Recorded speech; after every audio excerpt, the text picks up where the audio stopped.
He is in visual, wherever he is. All MECs visual that are in attendance, Chairperson of the Portfolio Committee and members of the Portfolio Committee, National Commissioner of the South African Police that will join us later here, Deputy National Commissioners, Provincial Commissioners and Divisional Commissioners, the Statistician General, Mr. Malulega, who has apologized, the Secretary of Police, Rapia, the CEO of SIRA, Mrs. Shem Shauga here, and the senior officers and the heads of all South African police entities. This morning, I addressed the nation for the third time since 2018 on the pertinent subject of the annual release of crime statistics. This talks directly to our service delivery agreement, ensuring that the people of South Africa are safe and feel safe. In 2016, Cabinet took a resolution for the quarterly release of crime statistics. It is on that score that the release of the annual crime statistics is released a month earlier in July, as opposed to the tradition of many years of releasing the statistics in September. Members of the media, going forward, the crime statistics will be released quarterly, and we certainly believe that the new approach will allow for timeous intervention measures aimed at crime reduction. The crime statistics are an important link in the value chain of the statistics system, which informs policy direction in the criminal justice system. The involvement of the Statistics South Africa further ensures the data integrity in the process. Fellow South Africans, the crime statistics for 2019-2020 reflects the slowing down of the increase in violent crimes. Indeed, we are not where we want to be. However, we are pleased with the improvements in most stubborn crime categories. In contact crimes, particular murder, we have recorded a trend of halving the case increase in the past 3 years. In 2017-2018, the case difference was 1,320. 2018-2019, the difference was 686. In 2019-2020, we have recorded a case difference of 303.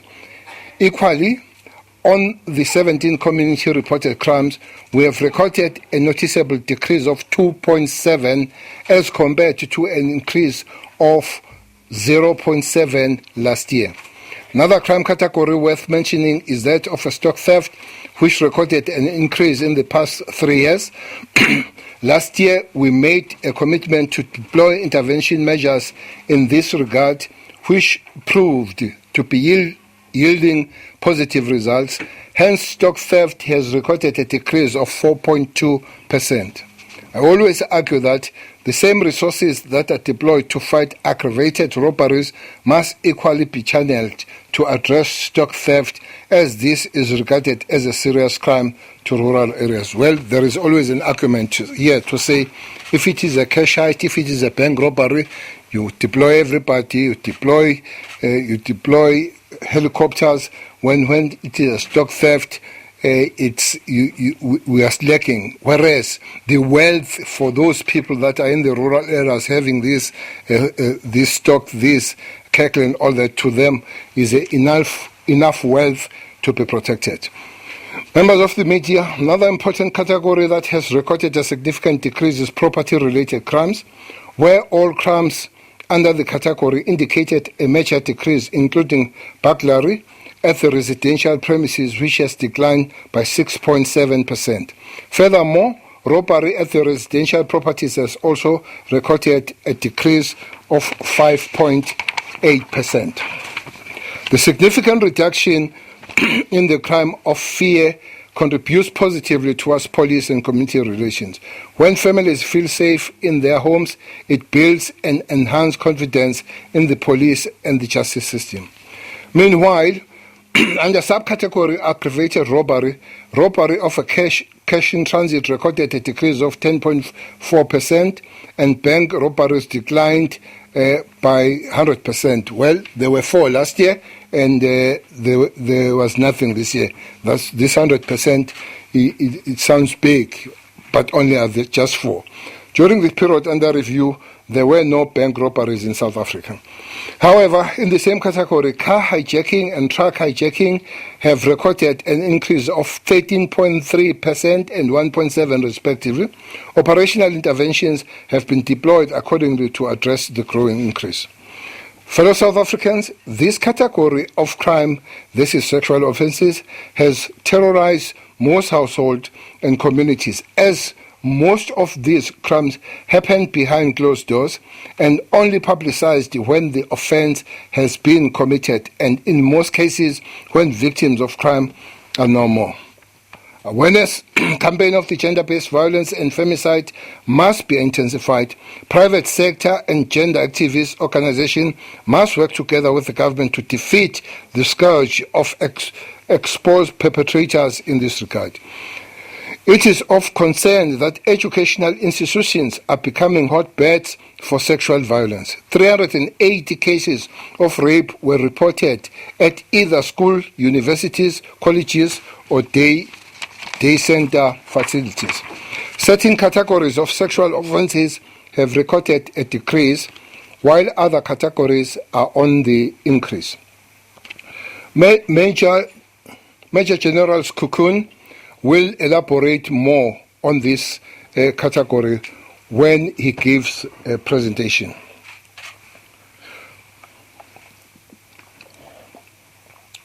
Cheers. Top 30 stations. Ladies and gentlemen, last year we made a commitment that there cannot be police stations that will be permanently in the top 30 if we are indeed serious about halving violent crime in the next decade.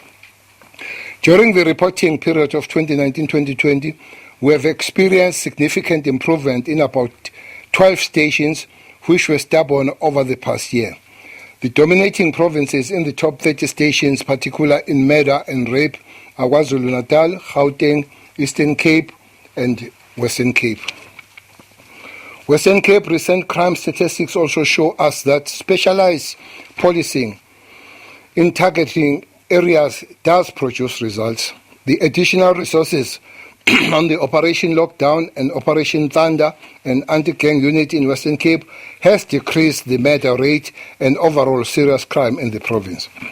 For the first time in many years, Nyanga police station has recorded a 36.0 decrease in murder. For the last 5 years, Nyanga has been the capital of murder, but this time, because of the specialized approach, Nyanga has decreased 36%. Even last year, there was a decrease. We are indeed turning the tide against crime, especially in that province. KwaZulu-Natal, unfortunately, the same cannot be said about my home province. Ladies and gentlemen, the province has recorded the highest number of murders out of all the 9 provinces, which increased by 10.6%. KZN also recorded an increase in sexual offences and trio crimes. Operational interventions are in place to stabilize KZN, including strengthening the resources under Operation Vala in KwaZulu-Natal.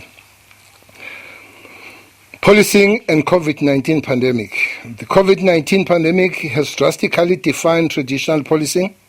Social distancing is the new norm, effecting and arrest and deployment at the community service center certainly demands a different standard operating procedures. All men and women in blue in the Republic of South Africa collided with the drastic turn of events and had to immediately adjust while focused on the saving and protecting the nation.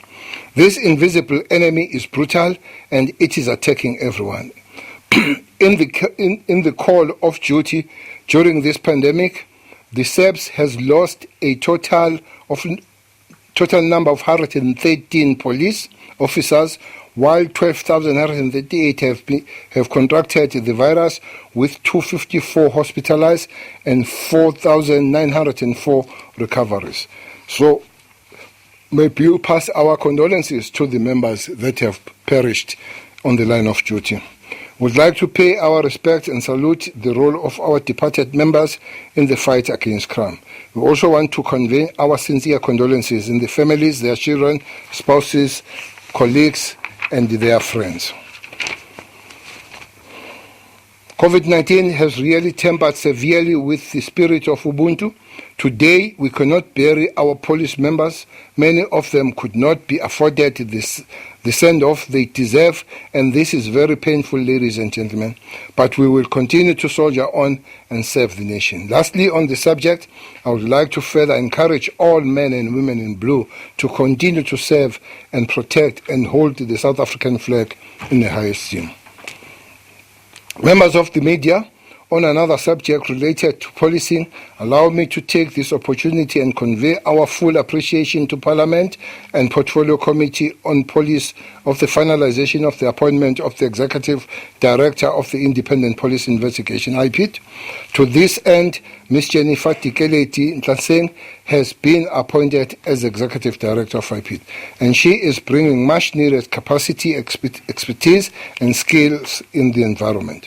We trust that her appointment will bring about much stability and direction for the entity to conduct its work without fear or favor.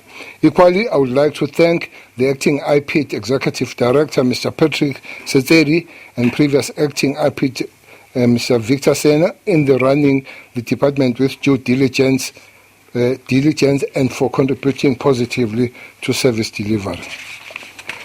Firearm amnesty. Meanwhile, ladies and gentlemen, yesterday Parliament approved the new amnesty period, which is scheduled to commence on the 1st of August 2020. The proliferation of illegal firearms remains a major contributor to crime levels in the country. The 2019 firearms amnesty commenced on the 1st of December 2019 and was meant to run until the end of May 2020. Due to the COVID-19 outbreak, the amnesty period was severely affected and disturbed the SABC's ability to fully and effectively reduce the amount of illegal possessed firearm in circulation. In the previous amnesty period, 44,033 firearms and 246,000 rounds of ammunition were surrendered. Over 19,000 new applications of expired licenses were received. We will really, on this one, encourage those that they have expired licenses to use this opportunity, because we know that the court has finally decided to say those firearms that have expired licenses are illegal. But we hope that this space will be used to make sure that those guns are given their legalities too by getting the new licenses. We don't want confrontation on this, but if people don't follow the law, will have to be in action from the side of the police. Conclusion, ladies and gentlemen of the media, while businesses, schools, places of worship, and many other public spaces were forced to close or scale down operations due to COVID-19, the same cannot be said for criminal syndicates, rapists, drug cartels, gangsters, hijackers, murderers, and burglars. Hence, the South African Police Service, throughout the pandemic and beyond, continues endeavor to safeguard the country as per our constitutional mandate. For that, I would like to thank the quick response of the police from Northern Cape after the murder of the elderly farm family that was brutally killed. We're very glad that police have acted and the 5 people have been arrested on that.